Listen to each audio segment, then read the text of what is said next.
12 ராசிகளையுமே அதிக அளவிற்கு நீதி நேர்மைக்கு முக்கியத்துவம் கொடுக்கக்கூடியவங்க தான் ரிஷபராசி அன்பர்கள். நீங்கள் பொதுவாகவே பாருங்கள், எதையுமே திறமையாக செய்து முடிக்கக்கூடிய மன உறுதி கொண்டவங்க, பொறுமையாகவும் கடின உழைப்பாளிகளாகவும் இந்த ரிஷபராசி அன்பர்கள் நீங்கள் இருப்பீங்க.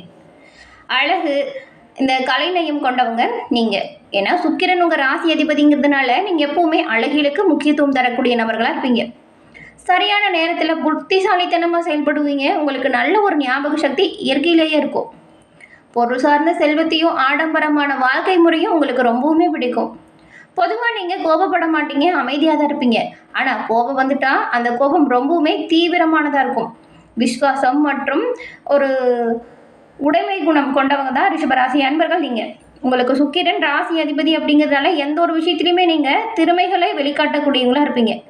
நீங்கள் இந்த மாதத்தின் கிரக அமைப்புகளால் என்ன மாதிரி நன்மையை பெற போகிறீங்க, என்ன மாதிரியான விளைவுகள் ஏற்பட போகுது, அதிலிருந்து விடுபட நீங்கள் என்ன செய்யணும், இது பற்றின ஒரு முழுமையான தகவலையும் தாங்க உங்களுக்காக இந்த பதிவில் நாங்கள் சொல்லியிருக்கோம்.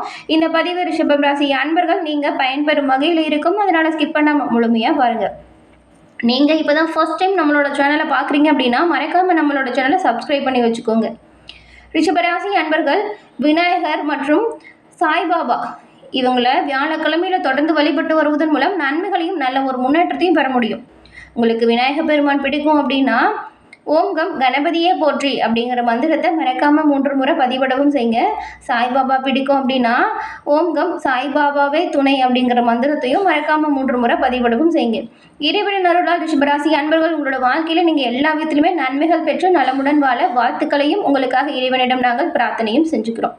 அதே போல் ஒரு மனிதன் பிறக்கிறாங்க அப்படின்னாவே தேதி, நேரம், நாள், நட்சத்திரம் இதெல்லாம் குறித்து வச்சு ஜாதகம் எழுதி வைப்போம்.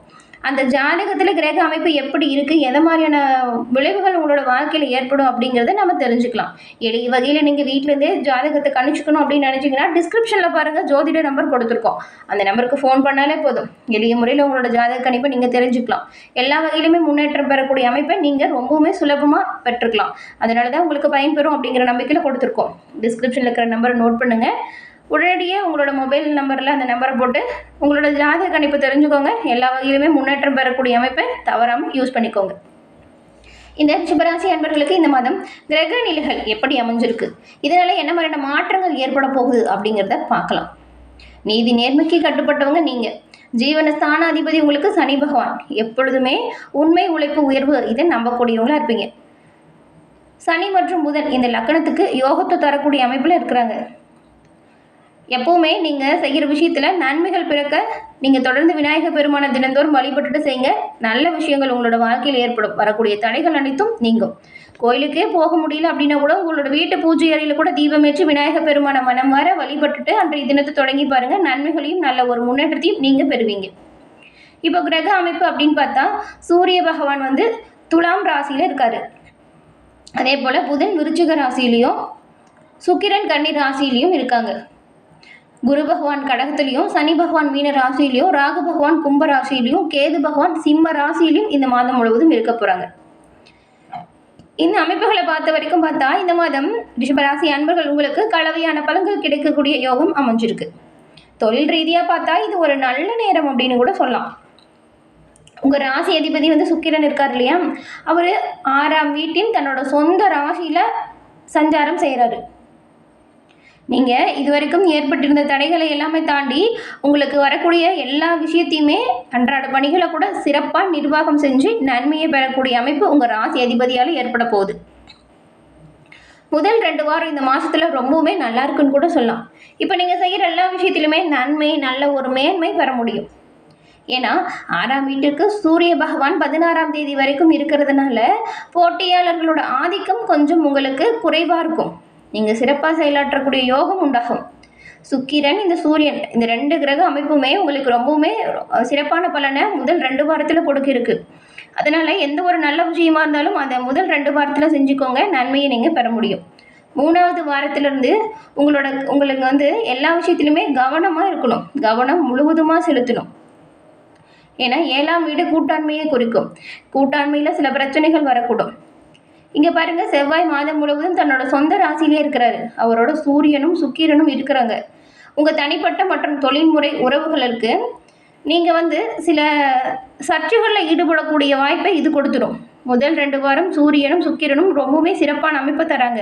அதுக்கப்புறம் செவ்வாயோடு இணையும் பொழுது தான் கொஞ்சம் பிரச்சனை ஏற்படக்கூடிய அமைப்பு இருக்குது. அதனால தான் கவனமாக செயல்பட்டால் நன்மைகளை பெறலாம், எச்சரிக்கையாக இருந்தால் மேன்மையை அடையலாம்.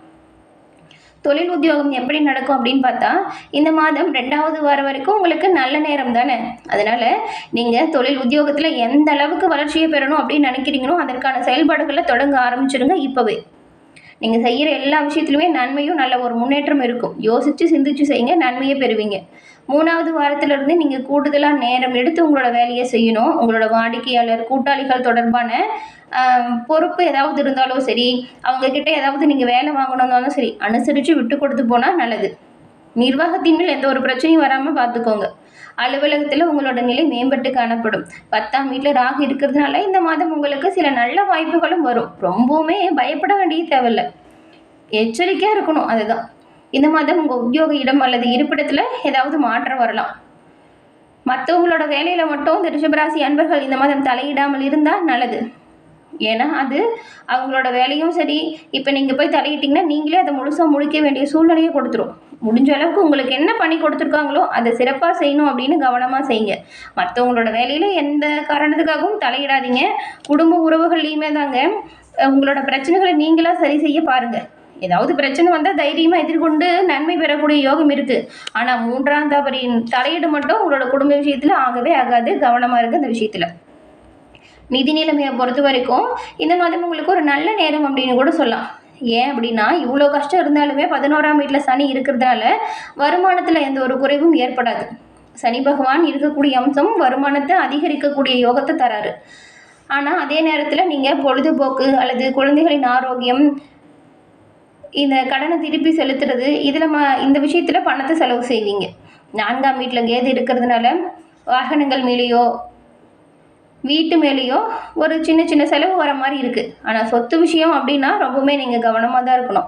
உங்கள் 5ஆம் அதிபதி புதன் 23ஆம் தேதி வக்கரம் அடைகிறதுனால முதலீடுகளுக்கு இந்த மாதம் கொஞ்சம் நல்லதில்லை. அதனால் யோசிச்சு எந்த ஒரு விஷயத்தையும் செய்யுங்க. பெரிய அளவில் முதலீடு செய்கிறதா இருந்தால் இந்த மாதம் அதை ஒத்தி வைக்கிறது நல்லது.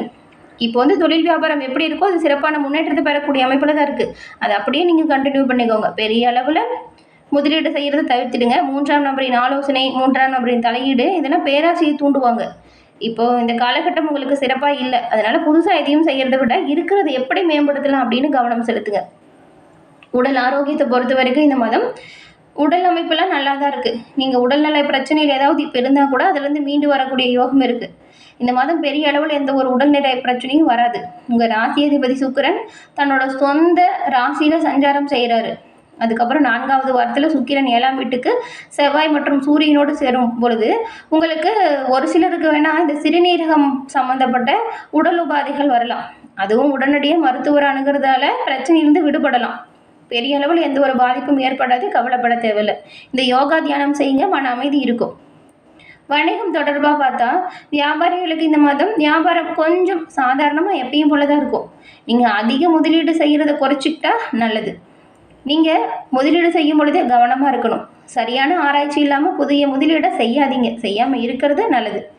7ஆம் வீட்டில் தீவிரமாக செவ்வாய் சூரியன் ஆற்றல் காரணமாக உங்கள் வணிக பங்குதாரர்கிட்ட சில தவறான புரிதல் வரலாம்.